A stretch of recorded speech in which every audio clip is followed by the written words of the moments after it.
let's intro the segment. So we had Mr. Cox here from a very good, well-known company. We also, I don't know what to say, Thomas. So Let's just say I'm active in the EOS software space, and I have a lot of knowledge and opinions about things, and I'm happy to answer questions to the best of my limited and humble ability, bearing in mind I am not a spokesperson for any company, and not even necessarily for myself, but I do my best. but you are the holder of the golden goose. Okay, sure.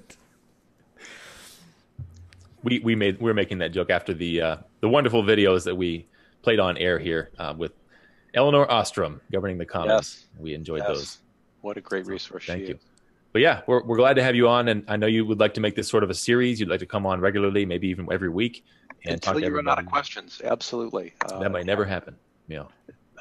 Who knows? Let's just say that it's a whole lot easier for me to just show up at a regular date and time and take questions that you've accumulated from the community. Easier for them to tune in, easier for me to show up. So I'm happy to do this. We'll see if it works. I imagine it probably will. Did you get any interesting questions, Thomas?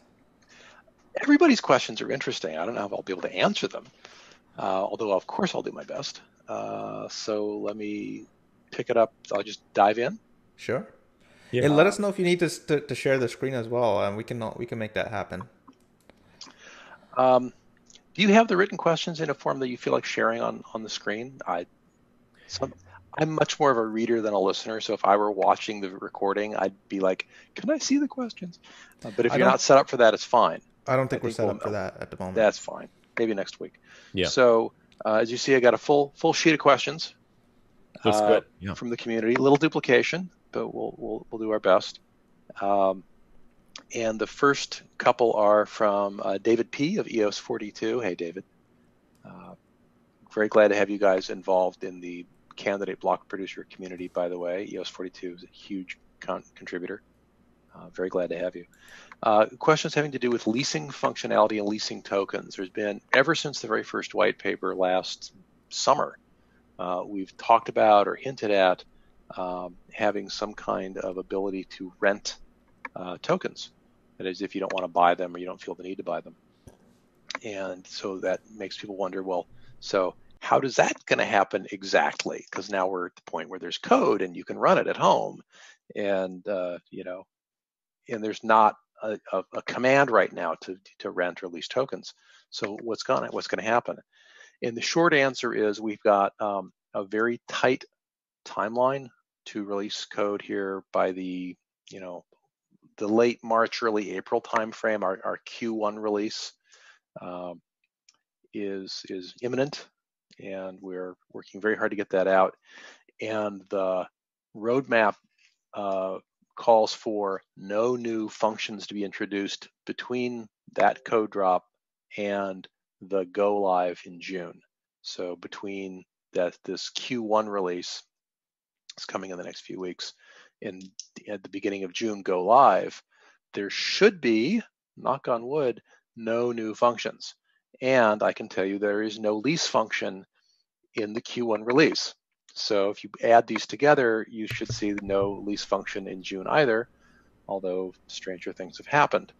So that means there will not be a system level contract call that would enable leasing, which means you have to roll it yourself in some sort of distributed application, which really ought not be all that hard, actually. I had a really interesting talk with Bart, who folks who are close to the project know is one of our back-end programmers and working on very closely with Dan on the blockchain core code. And we said, how would that work anyway, we wonder? And we actually lined it out, and I would say wrote it on a napkin, but I actually had a notebook with me. So I wrote it here in this right here notebook, outlined some thoughts on how you might go about writing a smart contract or set of smart contracts to do leasing. But you're not going to get system level calls in the EOS.io software that I can see anytime between now and the June drop. And for everyone, you shared those steps and those notes on Telegram.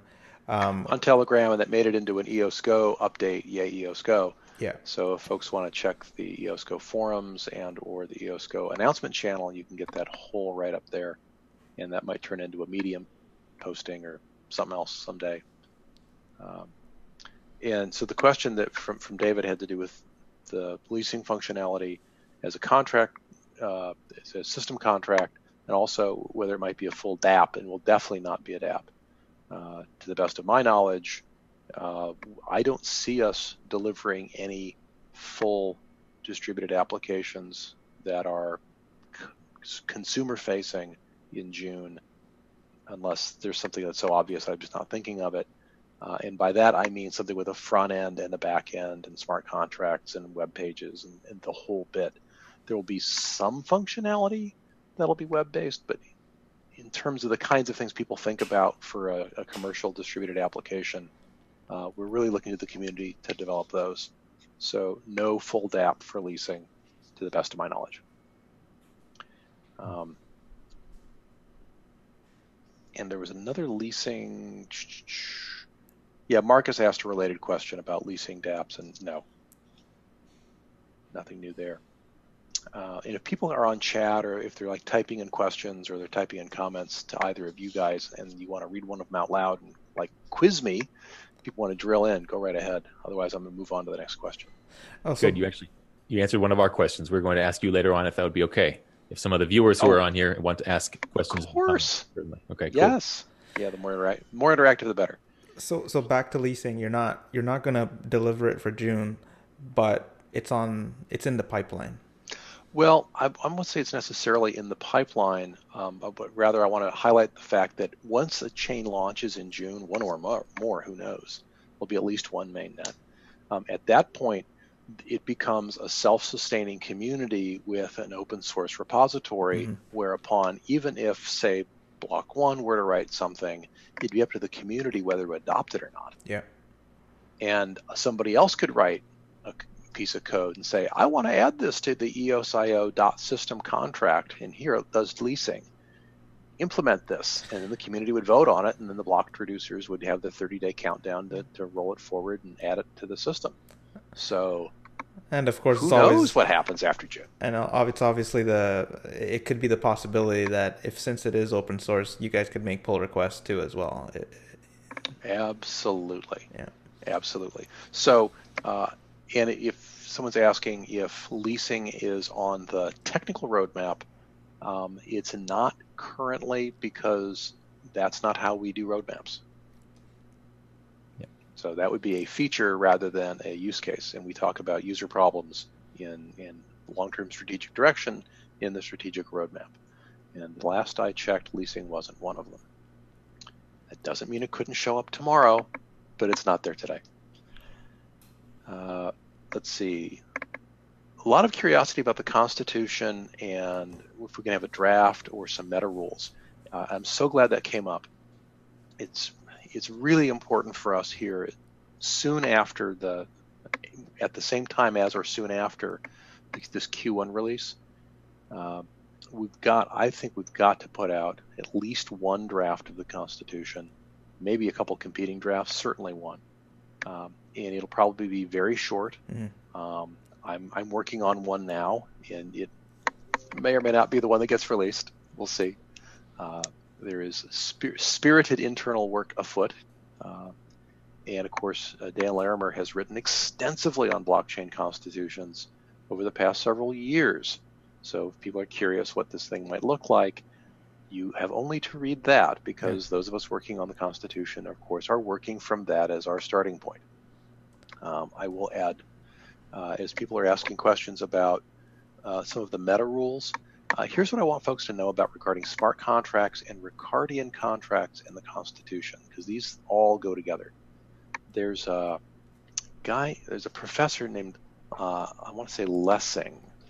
This is going to be an important one to get right. Lawrence Lessig. Lawrence Lessig produced something back in 1998. He published an article, and he called this the New Chicago School Theory of how behavior is constrained in social systems. And the New Chicago School Theory posits four major forces that are at work on all of us to help shape and control our behaviors.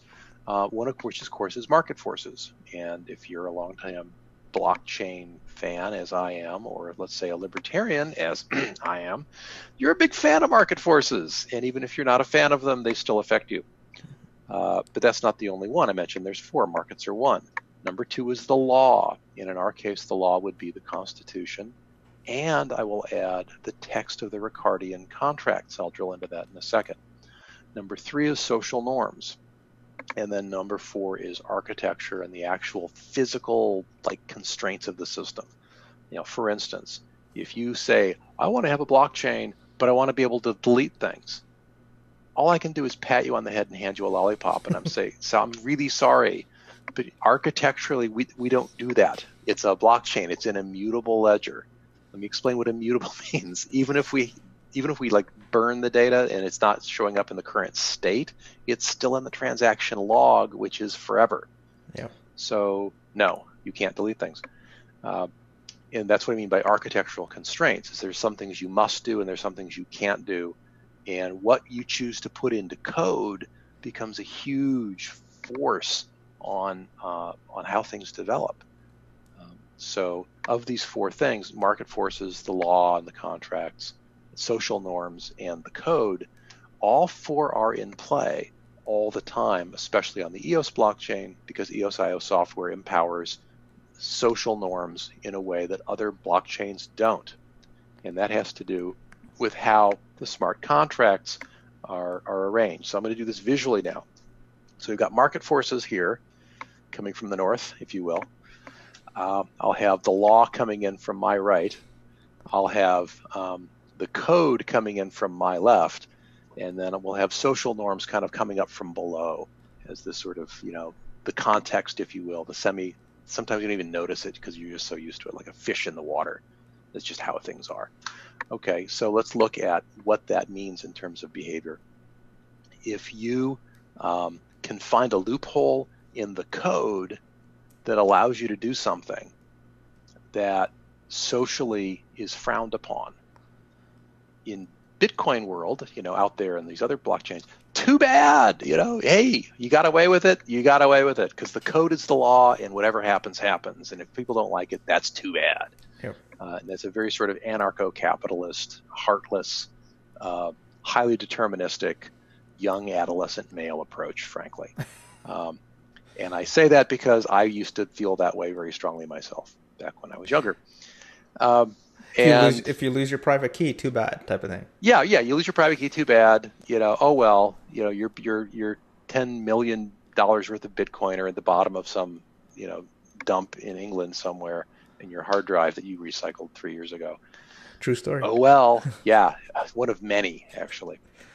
Okay, but that's in the outside world, and these other non-EOS.io blockchains that don't have our governance and don't have our design elements. So we are baking into the platform arbitration. Let me explain how this works.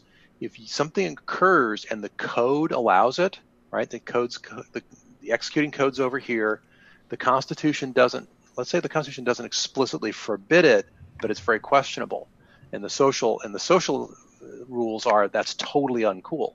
Somebody can then file an arbitration case against whatever just happened. Say somebody sold something and it turned out to here's a CryptoKitty, and what they sold you was like a screenshot of a CryptoKitty, not an actual CryptoKitty.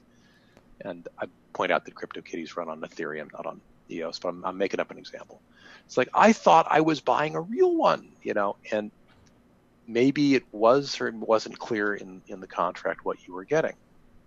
But they can still file an arbitration claim against you. Okay, great. Now a human being that's been pre-selected by, you and the other party have to agree to arbitration before you even get onto an EOS.io blockchain.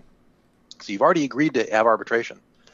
And your contract probably has an arbitration clause in it saying which forum you'll use. So you go to that forum and they assign you whoever the next arbitrator is. And they're going to look at the details of your case, and they might roll it back and say, refund his money. Mm-hmm. We think that this was not a clean deal. They might say that. And if that's what they say, you have a choice. You either give them back the money, or maybe your account gets frozen, or maybe the money's returned forcibly. And this is where you have to choose, do I value my reputation and go, gosh, I'm sorry, I'll learn better, I'll do better next time here, I'll be a good player moving forward, or you're going to try and do some, old school crypto quasi theft thing, and in which case, well, you're probably going to get your account frozen. And in which case, you'll have to say to the people buying, don't buy from people who don't have strong identity and or don't have skin in the game, don't have some sort of performance bond, don't have a balance in escrow. We're probably going to see a lot of escrow used for purchases like this. And there's a good chance, I think you mentioned that in your short constitution, that arbitration will be part of. Absolutely. That's like clause number 5 in the short version. Okay, so no spoiler there. I think that's a pretty good one that we can bank on. Oh, we've been talking about that since way back. Absolutely. There will be arbitration. We're working, in fact, on finding volunteers who would like to be trained in arbitration. The current plan is to use the International Rules of Dispute Resolution from the International Dispute Resolution Center. And we have some more reading on that. Go ahead. And those volunteers will be open. I say volunteer. I say volunteer only in the sense of that I'm not paying anybody to be trained. Gotcha. So I'm not saying that you will never be paid, though, because any sort of difficult or interesting or valuable arbitration deserves a professional or semi-professional arbitrator, and even an amateur should get paid if there's any duration of time involved. In a good arbitration case, takes time. It could take weeks. You've got to give people time to respond to requests for information. You got to read through the details. You have to write a very detailed ruling, and your ruling is only binding on the people involved in that case, although other arbitrators might look at it and be inspired by the direction you're setting. It starts to create these social norms that are relevant. Is there any criteria for the pool of arbitrators that will be used? It's being mostly organized by people in the community. I'm doing my best to help bootstrap that. And so criteria right now are, you feel like it's something that really, it calls to you in your heart, that arbitration is something you'd like to do, that you feel you can be calm-headed and dispassionate and methodical. And maybe you even got some training in dispute resolution or conflict management. Those would all be lovely things. Cool. And the whole arbitration thing will come rolling out here in the incoming weeks as we get further down that development path. And any interested volunteers, where should they go? Well, I think we should have an arbitration forum on eosgo.io. Perhaps you know someone who can help make that happen. Oh, we'll have to look around, see if we can find that person. Find somebody like the two of you. So that's a very long answer to the question about drafting rules for the Constitution and how disputes get resolved. No, just, Thomas, I know you've said this before. You're a big fan of having several meta rules and a lot of different rules that will follow from that. And that's right. So one of the meta rules that I'm going to be advocating for, that I hope makes it out in the draft, that the community can then adopt, is that a meta rule on the nesting layers of it's not, let's see, how do I describe this? Imagine you've got the EOS.io mainnet that the community is out there running, and it's got a very simple arbitration clause in it. And then you might have a group of game dApps, like a bunch of, online gaming is a big deal. So there might be a lot of online gaming folks who all want to have a set of rules together for their cluster of dApps. And if you have a dApp and you want to be part of the cluster, you got to come and talk to the group and say, yeah, we'll include you. And they might have their own constitution. Mm-hmm. Right? Now it's nested inside the other one. So if there's any conflict, the bigger one rules. But in the white space, we want to leave a lot of freedom for people to create their own communities and sub-communities. So I can easily imagine, a gaming, maybe several gaming groups, inside of which there might be a subgroup for, I'm making this up here, but game masters, people who are actively, creating certain kinds of things. And they, amongst themselves, might set up a rule that says one person, one vote. Now, EOS.io as a chain doesn't do that today. The current logic says that it's one token, one vote, right? But that doesn't mean that inside your governance, inside your little enclave that you've created 2 or 3 levels up, that you couldn't have, well, it's one person, one vote. Then you'll say, well, how do we establish that? Well, you have to have strong identity. Well, how are we going to do that? Well, you better figure that out. But there's a lot of identity dApps coming. There's a lot of identity work out there. There's a website called oneworldidentity.com or .org, I forget, that is a clearinghouse for identity work, and there's 225 companies and initiatives listed working on different aspects of online identity. It's a hugely fertile space. So is it possible? Is it possible that those software companies in the identity space can be an oracle? Can just be a lookup? Boy, there's all sorts of ways to do it. Yeah, all sorts of ways. I know I was playing around with. There's a service called HooYou, and I always forget how to spell it. It's either HUYOO or HOOYU. It's one of the two. And for $5, you can pay to have somebody's identity verified. So if I'm thinking to myself, this guy Bluejays, I don't think his parents named him Bluejays. I think that's like a nickname. It's a pretty good chance. So you never know. I don't judge, but yeah, maybe I want to get into some sort of like really serious long-term, financial or business relationship, and I just want us to know each other. So I'll put in $5 and it'll send you a link to prove who you are to them, and then it just shows me a yes or no, you proved yourself. And you put in $5 and you pay to have me identify myself. And so we never see each other's, identifying documents. We get this trusted third party who professionally does verifications. And you can even, when you request it, ask different levels of rigor in that request. And so I actually requested that I identify myself, and it turns out I can only 99% identify myself, which was a little shocking because I was pretty sure I knew more than that. So you have to set your threshold of how much certainty you want out of it. And that's just one example of one commercial service, and there's a bunch of them. Are you saying, Thomas, and I'm sort of reading in between the lines here, that EOS will not have a baked-in identity, but it may have other interrelationships for identity? There's nothing on the roadmap, and there's nothing in the code in GitHub. If you would look to write today, there's nothing in there requiring you as a human being connecting to an EOS.io blockchain. If you either have an account because of the ICO distribution, or if you just wanted to get a new account after the chain launched, there's nothing in there requiring you to prove your humanity or which human you are. Nothing in the code today.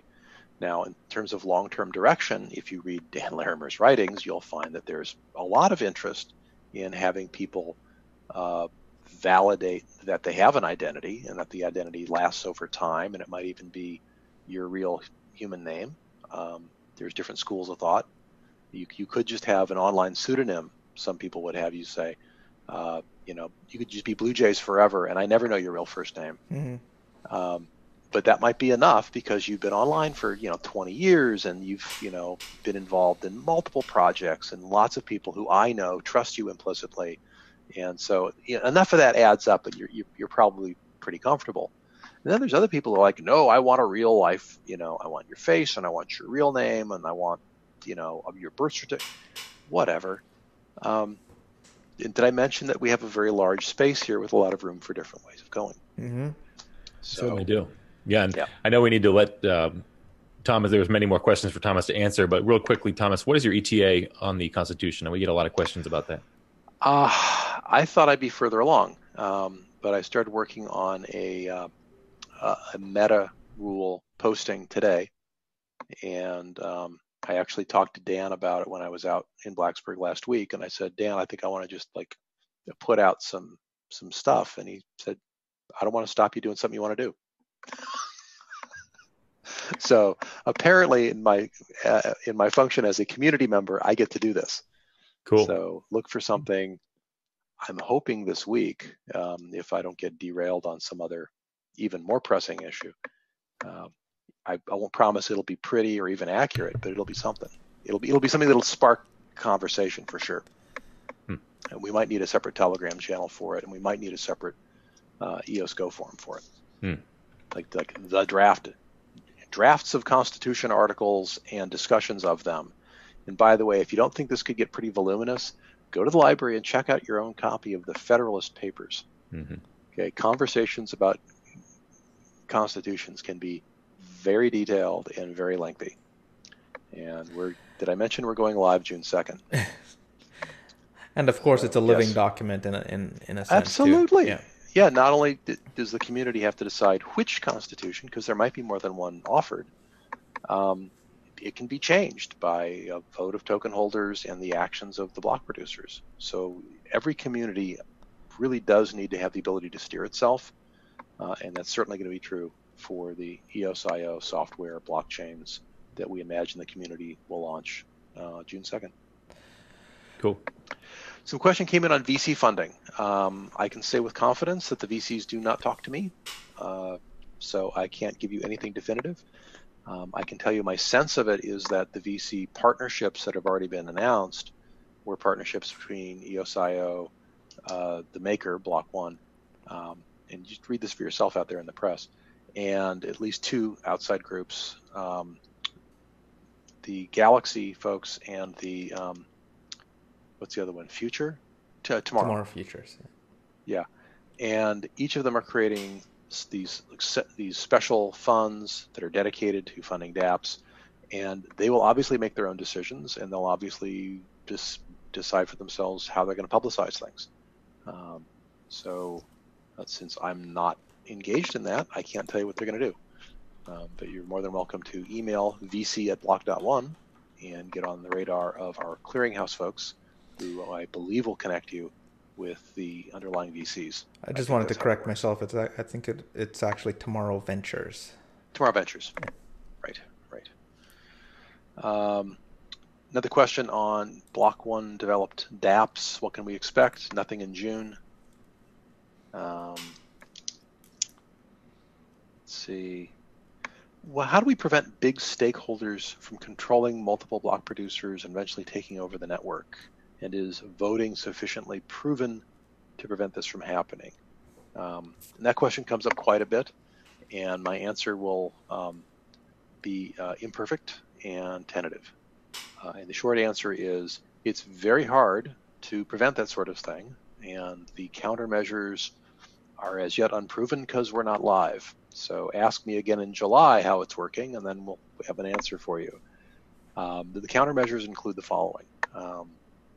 Number one, it's probably in the best interests of the vast majority of token holders to have independent block producers who are not all controlled by the same entity and who are not colluding. Number two, the Constitution will require you to agree to only make truthful statements.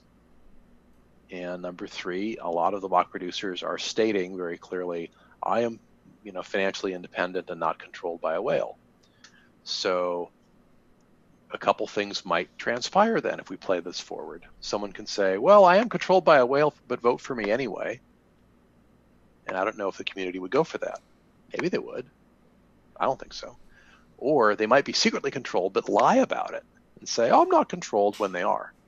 Which, if you can prove it's true, demonstrates a violation of the Constitution, which could result in fines and penalties, up to and including a confiscation of tokens and loss of block producer status. Potentially, depending on how the community wants to punish that kind of thing. So if the community is committed to not being whale controlled, the community has some tools to do that. And to clarify for those who don't know, whale is just a wealthy individual or group of individuals who own a lot of a particular token and therefore have a lot of influence on a platform. So it used to be we had one countermeasure was a 6-month lockup for token voting, but that's no longer the case. That rule has been deprecated, so we're now allowing anybody to vote tokens if those tokens are staked for either CPU or bandwidth. So that's how you vote these days. So that one countermeasure has been removed. And there's a whole backstory on why that is, but I won't get into that in the time we've got. So how do we prevent the whales? A combination of it's the same forces, right? We've got a little bit of code, but not much. There's not much you can do in the smart contract code to prevent, whales controlling block producers and colluding. But you can use the blockchain to have your immutable ledger of proof of who did what, and so that you take that proof and hand it to the arbitrators who use the Ricardian contracts and the Constitution to enforce things. And so there might be some market pressures coming in to push in the direction of maybe some whale control of some block producers.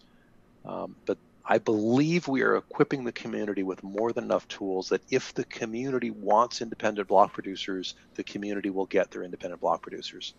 And there will be hopefully ways to test for collusion and test for over control by whales. The other countermeasures are already in place, and that's just the token distribution's been very broad. Yeah. It's a year long. I'm supposed to talk about the token distribution, so let me drop that. But that is one of the countermeasures. It's one of the purposes of having a very long period of token distro. Well, about the block producers, I know the next question on the list there, it's about what kind of institutions or companies do you see as being block producers in your estimation? You're jumping over one other, and that is also by Marcin, I think. I'm hoping I pronounced that correctly. If the Constitution could be treated as a legal document, and he had a question about third-party consultation. Whatever the Constitution is that gets adopted will be visible to you, because the adoption process is going to require voters to vote on specific documents, identifiable by their hash. So you can go find the Constitution, look at it. And if your question is, should I have a lawyer look at it first before I agree to it?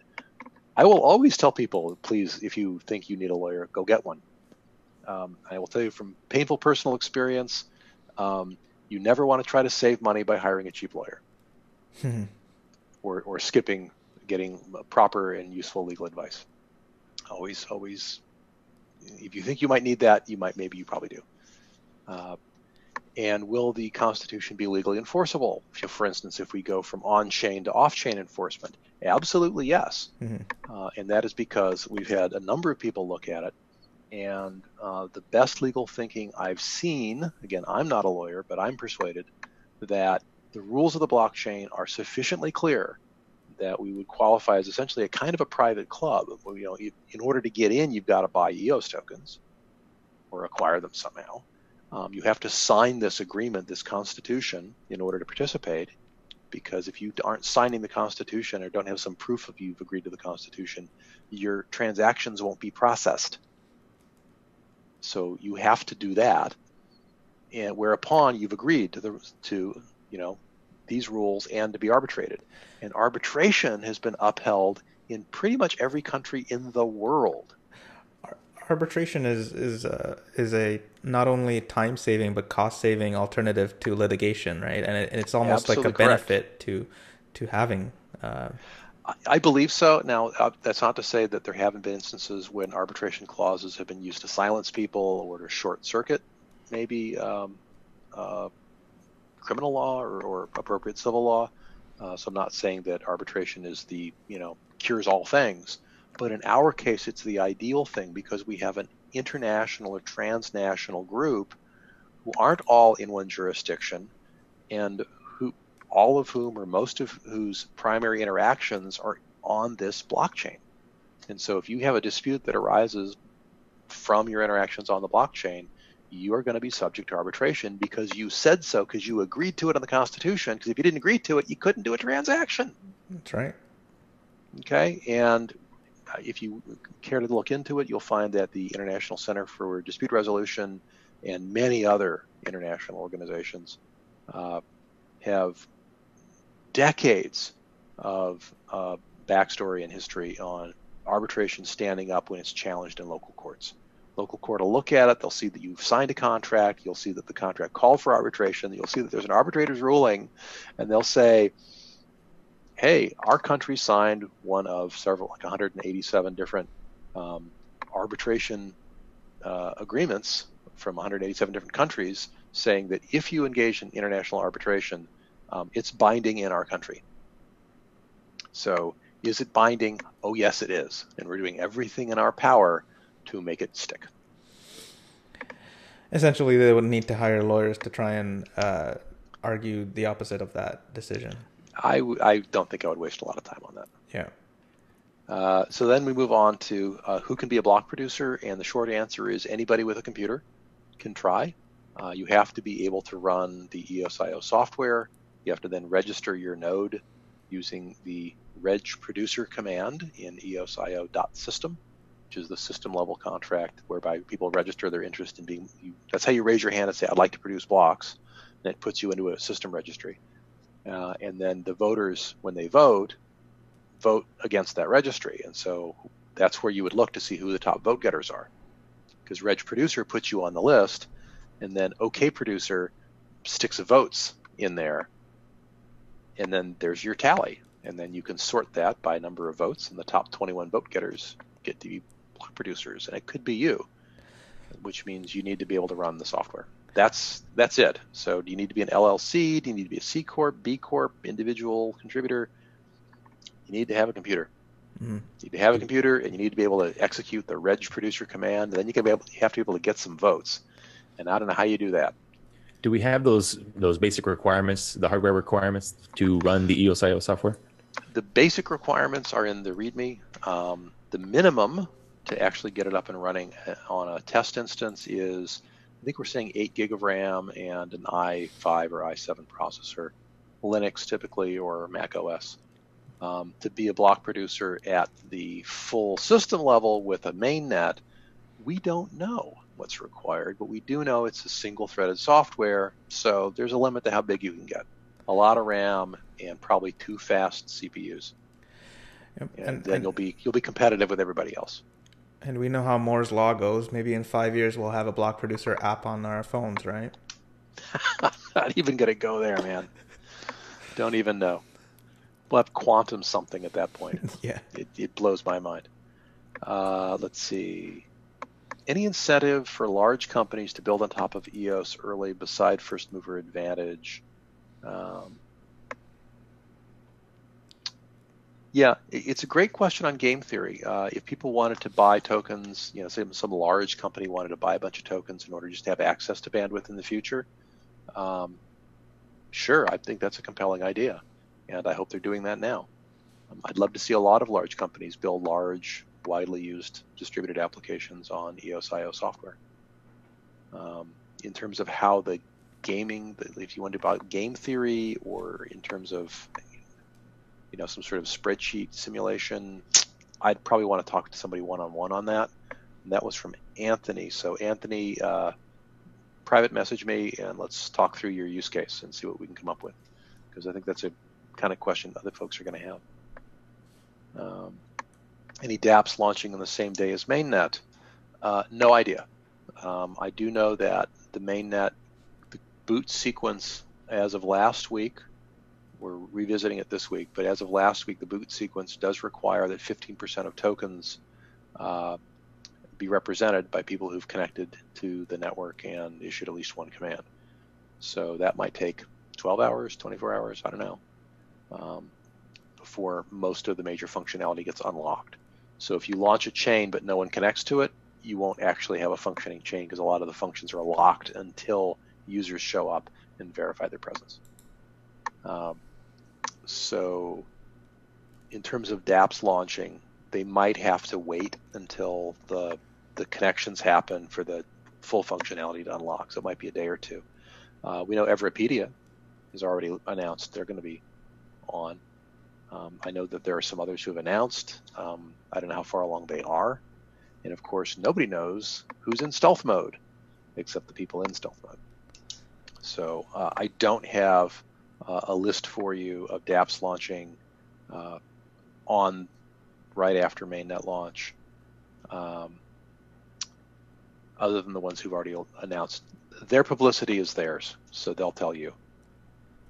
And if you want a comprehensive list, I suggest going to one of the information clearing functions like EOS Go, who are very likely to be one of the best places to go for lists of distributed apps. Last question on my list, additional details regarding the recovering of stolen funds. This is a tremendously important question and deserves some extended treatment. So if you don't mind, I'm going to go into this in some detail. And for the example, because we've got to have a specific example in order to work it through. Think about the DAO hack where you had a contract with a bunch of tokens in it, and somebody exploited a bug and extracted, I think it was $50 million worth of tokens from that account to a different account also on the blockchain, same chain. And the way it was set up, it was frozen for 30 days, which is a very wise move, by the way. Any large token movements, you should write them to have a certain vesting period to slow things down. Time delays can be your friend for large movements of funds. And that's on you as a developer. So that was in place. And so that's kind of what was so comical and tragic about the DAO hack, is everyone could see it happening, and the tokens were frozen, and they were like, had 30 days of being stuck in the thief's account. So you could see them all just sitting there, but there's no way to get them back because there was no mechanism for that. So imagine that playing out exactly the same way on an EOS IO software blockchain. Within a few days or even hours or minutes of it starting to happen, you start to notice it happening. You, whoever you are, let's say you're the author of the app, you can file a request with a block producer, probably through an arbitrator, saying, I need this code frozen. I want this contract frozen, and I want that guy's account frozen because he's stealing these tokens. And, well, that notice would be sent to all parties affected, and the block producers can look at the totality of what's there and what the arbitrator has to say and go, yeah, this looks like it should be frozen.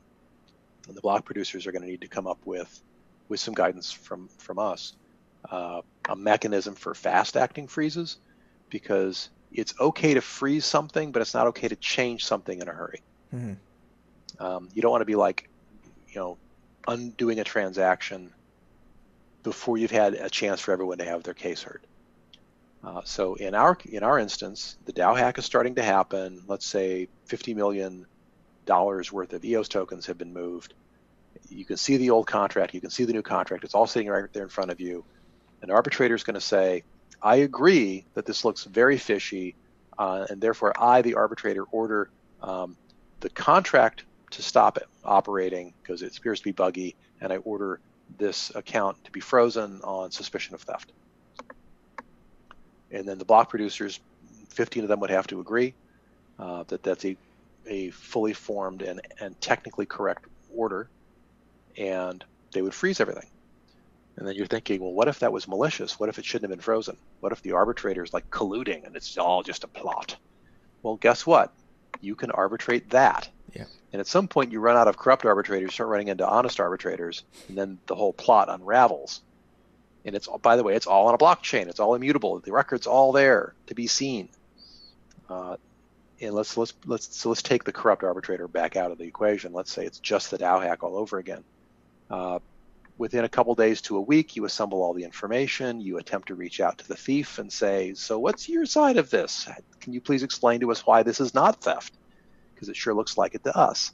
And then they never respond because they don't want to be, they don't want to identify themselves or talk to you. They were hoping to get away with it. So he defaults on the judgment. The judgment comes in, return the tokens. That goes in a 30-day queue, and there's no appeals for 30 days. Then the block producers literally write a special transaction that moves money from one fund to another. Boom, it's refunded. And something like this is just the arbitration enables a human to come in and make the decision, and a group of humans, and that's the only thing that can be basically uncorruptible, I guess you would say. Well, everything's corruptible, but it's corruption resistant, and it gives us a layer in which we're not just dependent on the code being perfect all the time. That's right. And you'll frequently see people say, well, the code is the governance, and if the code allows it, then that's what's supposed to happen. That's the philosophy of other blockchains. It's not the design philosophy of the EOS IO ecosystem. Our system says that the intention of the contract outranks the execution of the code. And that's why there's a Ricardian contract that goes along with your code. And the Ricardian contract will say something like, tokens should move under these circumstances, or as I request this software to do this thing, I submit my tokens, I want this to come out of it. And unless the contract says that you're allowed to steal stuff, that intention's not present. Mm-hmm. And so the $50 million worth of tokens, it's like, there's nothing in this contract that enables you to do that. And so I, as an arbitrator, if I were arbitrating that one, it'd be clear cut. I would say, yeah, no, this is completely incorrect. The code is wrong. The contract is not being honored. I issue my ruling, and the block producers check it, and there's nothing broken in my ruling, and they get their 15 votes in favor, and it goes in a 30-day queue, plenty of time for people to inspect it and look at it. 30 days after I enter the order, or whoever the arbitrator is enters the order, it happens, and the money's refunded. And so in EOS IO, you mentioned the freezing. That's there, and then there will also be other functions as well. Like correct. Yeah.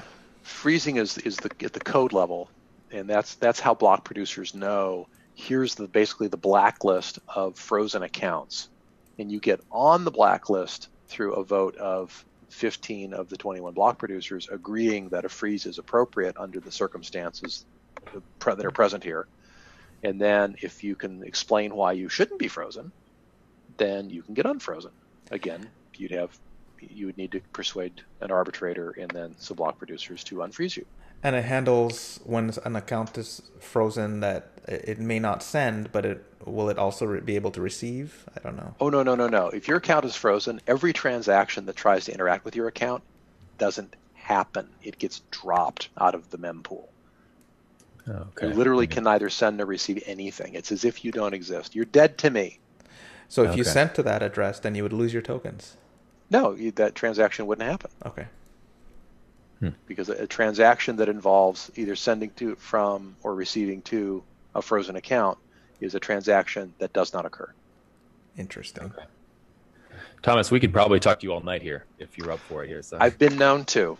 Those people who were there at the New York meetup, I talked for like an hour and 15 minutes in front of the crowd and 2.5 more hours at the bar. So I've proven my ability to talk endlessly on this subject.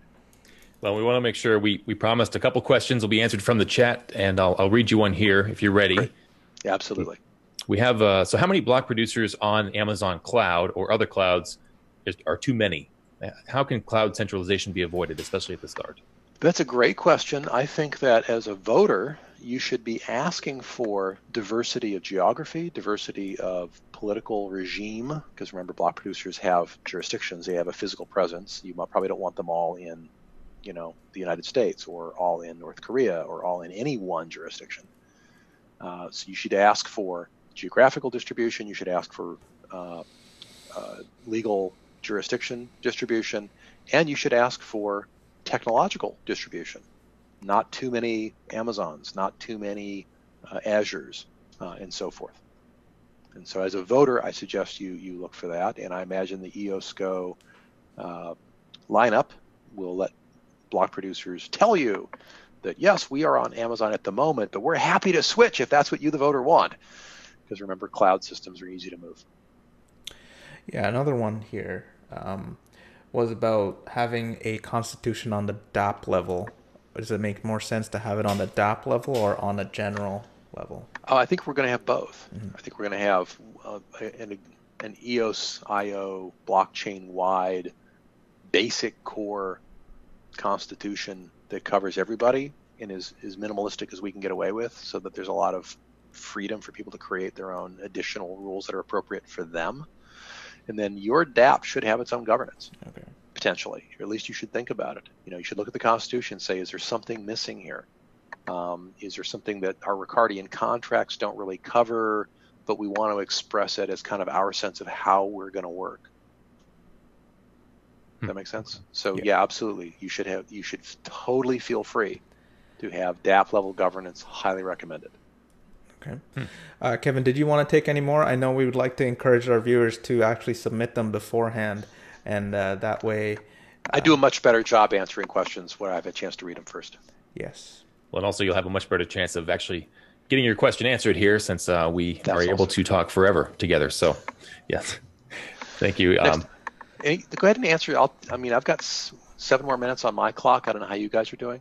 Sure. I'm happy to keep going. We'll do a speed round here. I'll do like 1-sentence answers. All right. Until we run out. Okay, how about this one? Do you think that the constitution of the EOSIO main blockchain on June 2nd will best represent a republic controlled by stake or a democracy controlled by popular vote? Ooh, that's interesting. I suspect it's going to be a kind of a oligarchy of large token holders, because we're weighting vote by token, which is countable, not by identity, which at least at launch won't be all that easy to tell. If we tried to do one account, one vote, and you had 1,000 tokens, you could just create 100 accounts of 10 EOS each, and look, you just got all these votes. And rather than have people game things, we just go with what's there. And so we're going to see voting strength concentrated in large holdings. And if you look at the EOS scan and some of the other, there's some report out there, I can't remember where I saw it, that shows the distribution of EOS tokens.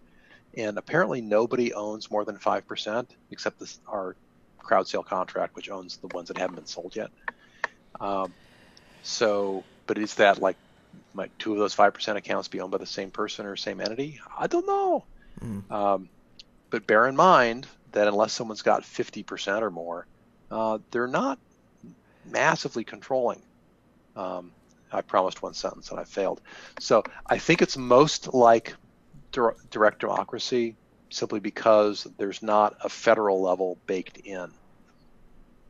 That's not to say that wouldn't be a very interesting amendment to offer. Sure. Yeah. And let's go towards geographic diversity and somehow enforcing that, or having some kind of proof of location certificate. What are your thoughts on that? Well, I know that there's a lot of pressure on block producers to be as transparent as possible. And there's probably not a lot of upside to lying, especially since IP addresses, people can figure out where they are on the planet. And if you are a block producer, you have to talk to the 20 other block producers, and they're all going to know what your latencies are between you and them. And the whole point of geographic diversity, among other things, is to allow the turn taking of the 21 to move around the globe from, relatively adjacent nodes to each other. You don't want to be going like diagonally or like through the center of the earth back and forth to make really long latencies on purpose. You could really mess up the chain that way. We have a whole routing thing we're working on. Don't get me started. But if you want to enforce it, I would say appeal to the block producers' hunger to be voted for and to be transparent. And I promise you, the race for transparency is on. And the more transparent you are, the more trustworthy I think you're going to look to most voters. Sure. Thomas, makes sense. Just one question I had. Does it guarantee you a spot as a block producer if you held a lot of tokens and you could vote yourself in? Is there the chance that an arbitration ruling can basically take you out of that picture, or the community can say, well, you have maybe 7% of the tokens, but you just can't be a block producer? I'm not aware of a social value that says a large holder couldn't also produce blocks. See, here's one of the things I didn't mention earlier about block producers and whales and all that, is there's just not that much money to be made as a block producer. This isn't Bitcoin, right? The Bitcoin network is spitting out $18 million a day. Of course, people are fighting over that. And the more hash power you throw at it, the more of that chunk you get. So they're like fighting for a fixed pie. By contrast, under some of the scenarios that I've run, and I'm hoping we'll get a community spreadsheet pulled together to do some modeling. But if it's like a $6 token and the block producers vote themselves 2% inflation, this is from memory, so forgive me. I think it works out to about $500,000 a day for all block production awards total. Not 18 million, $500,000. That's not that much. And that's divided across 21 nodes, right? Not 3 major mining pools like on Bitcoin. So, wow, so I'm only going to get, a few tens of thousands of dollars probably for being a block producer in a given window of time. There's not a lot of, you can get more money with your massive chunk of cash that you might use to buy EOS tokens to buy yourself a block producer slot. You can probably get a better return like investing. Yeah. Well, I think the S&P 500 is bringing in more than we're talking about here. Okay. Good so point. buying your way to block producer status is kind of a lot of money for a little return is the way it's looking right now. Block producer rewards should just be enough money to pay the block producer a reasonable fee for a modestly large server running in the cloud or running in a data center somewhere. Sure, and of course there's the backup, just not enough money here. The standby producers are also receiving part of the inflation as well. Yes, the standby producers, the other 100 backup folks, are also getting a piece of that, which again spreads the money out over more people. So it's going to be very hard for you to get big chunks of money out of this system to justify a corrupt effort to get to it. It's like a lot of bees and very little honey. And who determines the percentage for inflation? The inflation is capped at 5% annually. Okay. In the software. Now that, because it's in the software, is configurable, and the community could vote at the constitutional amendment to raise it to some other number. But of course, why would they? Because inflation slowly devalues the value of your token. That's right. So the community's incentive is to have very low inflation. Mm-hmm. And as a block producer, you then vote on what percentage of that 5% you would be willing to make blocks for. So let's say you vote yourself 40%. 40% of the 5% is 2%. And we take the median of the winning vote of the winning block producers, and their median might be 2%. Let's just pretend. And so 2% inflation would go to block producers. Interesting. You can see why we need a spreadsheet, because trying to describe this verbally and you catch it is going to be a little hard. I think you did a good job there. And basically you have, and let's also we'll move on to the last question for you, Thomas, and then we'll be out of time. But it's from Gustavo, and he's asking about Ricardian contracts. Could you give sort of a brief description of what they are and which tools we'll be using for Ricardian? Right. So Ricardian contracts are written in English or the language of your community, and they contain machine-readable tags or markup that indicate which data fields map to inputs in a smart contract. So you have a smart contract and a Ricardian contract. What they'll have in common is the input parameters of the code should be flagged as specific portions of this human-readable English language, in my case, contract. And if you go to Ricardian contracts on the web, you'll see tons of examples. Okay, plus we're going to be releasing some examples. And so something like reg producer, it takes 2 arguments in the code. Well, there'll be a contract you can read that says what it means, and it'll have in it any additional expectations or limitations that society or we as the architects of the software want you to be agreeing to. So look for a long form article on that coming, I hope soon, maybe this week, because awesome. That's a really important question. Cool. Sounds good. Yeah, we always appreciate having you on, Thomas. Thank you very much for everything, of course. And we will continue collecting questions for next week's show as well. Yeah. Great. And do you have 3 primary topics you'd like to answer questions about? Is that right? I just wanted to put out some prompts for people to be thinking about. Yeah, governance questions, block producing questions, distributed application questions, inside of governance, arbitration issues, the Constitution. If you're confused about it and it's preventing you from moving forward in whatever you want to do, ask. Sounds good. Yeah, and also if you put that Constitution out by the end of this week, we're going to have a lot of questions, I'm sure, next week. I imagine so. Maybe I'll take vacation next week. Oh, there you go. Just kidding. Thanks. No vacation for me until June. Right. That's I don't think anyone is. Yep. Thanks, well, thank Thomas. you, Thomas. Yeah, really appreciate it, Thomas. And thank you. See you later. Have a good one. Bye.